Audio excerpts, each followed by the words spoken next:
if it's not New Zealand, who's the hottest team in the league right now, it is Southeast Melbourne Phoenix. And the thing I like the most about the Phoenix, and we spent almost every week, in particular in the second half of last year, talking about their inability to close. Well, RSC Arena, they close. Again, another one on Sunday at home, they close. Trey Kell was great late. This team is a team that have handled their business in the off-season and rectified their major issue. This team is for real. Again, you just said it. That was my biggest beef with this team. Can they close out close games? Do they disappear like they did last year? And you know what? This team is here. They're legitimate contenders. They're stacked. They're loaded. Trey Kell, at first I wasn't sold on him. I felt like the way he played, I wasn't really impressed how he went about it. This guy's for real. He lets the game come to him. He stepped up big. But Rowdy, obviously he was hit with injury a lot since coming into the league, and there was huge expectations for him, and it wasn't fulfilled. But now, he's back. He's hit some big shots. None bigger than that 4-point play versus Adelaide. Again, I was in that arena. And when he hit that shot, the way that building erupted, I said, this team is for real. They got a loyal fan base. It was packed. I think it was almost sold out. Were you in there? Mate, yes, I seen you. Okay.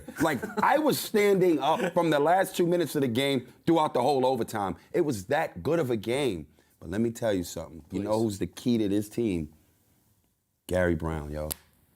Gary Brown, I had to write this down. Closer, he's the pressure release, floor general, passer, shooter, defender. This guy is the real deal. Simon Mitchell touched on it. I believe in the Southeast Melbourne Phoenix. I saw it. Anytime they look like, I thought they were going to lose that game. They went down 4 or 5 points because Craig Randall, whop, timeout. I said, oh my God, 2 minutes left. Let's see what they're going to do. Trey Kell scored a 3 and then scored a bucket. Tie ball game. I said, oh my God, this team is for real. They found the way to win down the stretch. Great performance. Look at me. You know me, I'm always on and off a train. No doubt.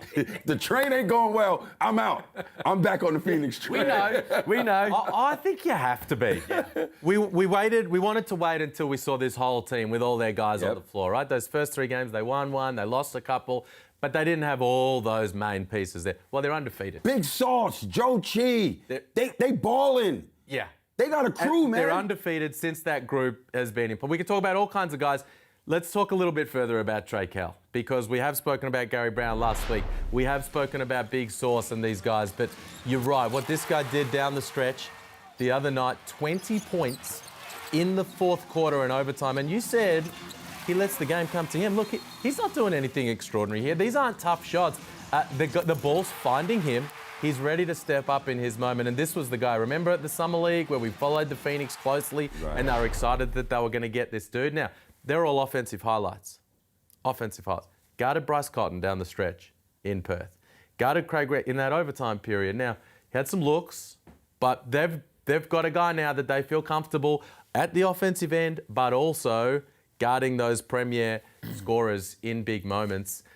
And you're right, that's the team that is going to do some damage. Look, I couldn't agree any more with either of you two.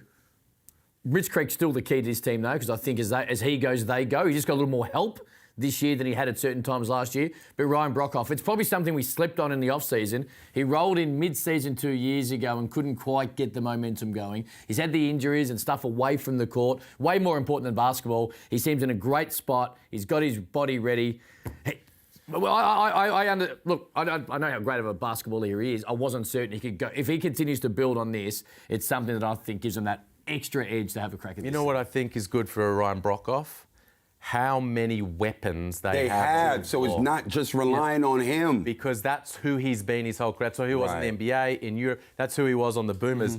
Once they get a team, they drop it into Big Sauce in the post or Mitch Creek. The double comes, everyone's in rotations. Who does the ball find after that ball movement?